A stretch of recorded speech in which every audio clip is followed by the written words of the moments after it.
Hello বন্ধুরা, তো চলো আবারও আজকে একটা রেসিপি নিয়ে আমি চলে এলাম। তো বাবান সোনার বায়না যে ইলিশ মাছ কলাপাতাতে ও ফোনে দেখেছে, তো কলাপাতাতে ইলিশ মাছ করে ওকে খাওয়াতে হবে।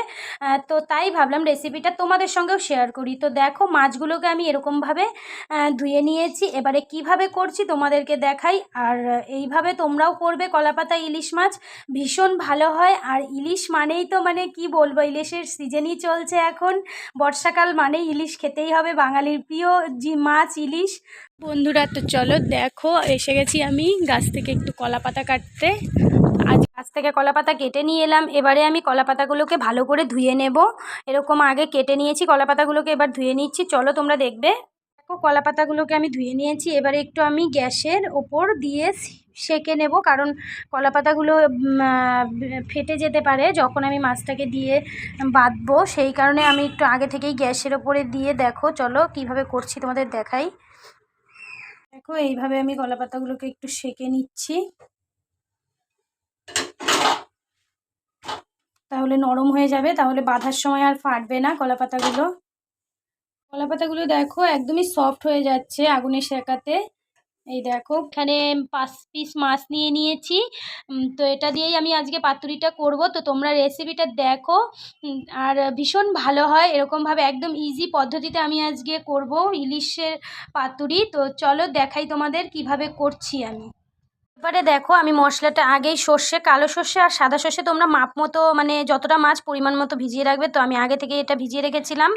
আর এরকমভাবে মিক্সিতে দিয়ে দিলাম। তো মিক্সিতে যখন তোমরা পেস্ট করবে, এর মধ্যে কিন্তু দিয়ে দেবে একটু বেশি করে কাঁচা লঙ্কা। তো আমিও দিয়ে দিলাম কাঁচা লঙ্কা। আর দেব নুন। তো কাঁচা লঙ্কা, নুন, হলুদও দিয়ে দেবো একটুখানি পেস্ট করে। তারপর আমি দেবো এর মধ্যে একটু হলুদ আর সর্ষের তেল দিয়ে ভালো করে পেস্ট করে নেব, তাহলে আর সর্ষেটা তেতো হবে না। তো চলো এবারে মশলাটা আমি করে নিই।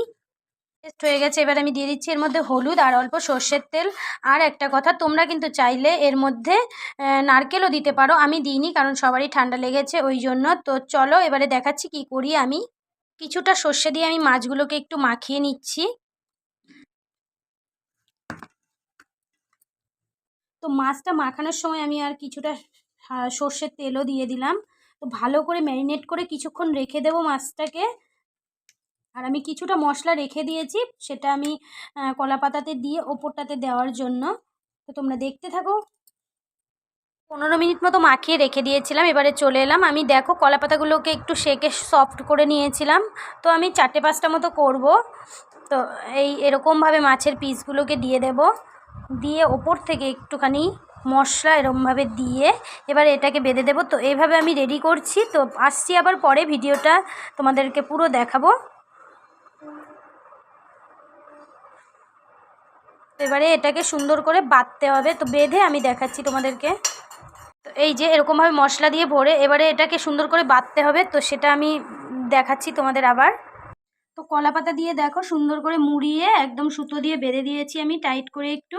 তো এবারে কি করছি চলো তোমাদেরকে দেখাই। তোমরা কিন্তু যখন এটাকে মুড়াবে একটু দেখে নেবে যেন সর্ষেটা বেরিয়ে না যায়, আর সুতো দিয়ে সুন্দর করে বেঁধে দেবে। এবারে আমি গ্যাসে কড়া বসিয়ে দিয়েছি। তো চলো এবারে কড়াতে দিয়ে দেবো সর্ষের তেল। আর ইলিশ মাছের রান্নায় কিন্তু সবসময় সর্ষের তেলই ব্যবহার করবে, কারণ সর্ষের তেলেই বেশি ভালো হয়। কেউ কিন্তু ভুল করেও সাদা তেল দেবে না।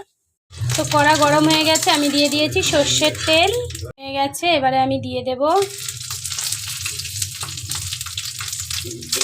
দেখো, মাছগুলো দিয়ে দিচ্ছি এরকমভাবে। আর একটা কথা, গ্যাসের কিন্তু স্টিম একদম কমিয়ে রাখবে, স্টিম কিন্তু বাড়িয়ে রাখলে চলবে না। তো এবারে এটাকে একটুখানি আমি ঢাকা দিয়ে দিয়ে এটাকে রেখে মানে গ্যাসের স্টিম কমিয়ে ভাজতে হবে। ঢাকা দিয়ে দিয়েছি। দেখো, ঢাকা দিয়ে একটু কিছুটা সময় রাখতে হবে। তো 10 মিনিট মতো হয়ে গেছে। এবারে আমি একটু এটাকে ঢাকনাটাকে সরিয়ে একটুখানি উল্টে দেব।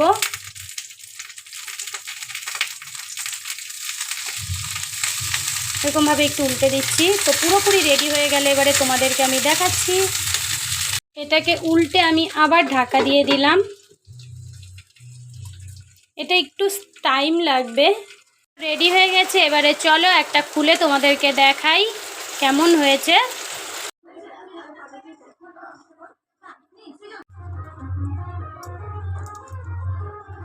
গন্ধটা কিন্তু দারুণ বেরিয়েছে। জানি না খেতে কেমন হয়েছে, তবে বাবান খেয়ে বলবে খেতে কেমন হয়েছে। বন্ধুরা, ভিডিওটা যদি তোমাদের ভালো লাগে তাহলে অবশ্যই লাইক কমেন্ট শেয়ার করো আর জানিয়ে দিও। তো বলে দাও বাবান, একটু খেয়ে দেখো কেমন হয়েছে, বলে দাও সবাইকে। ও আচ্ছা, বাই বাই। তো ভিডিওটা এখানে শেষ করছি।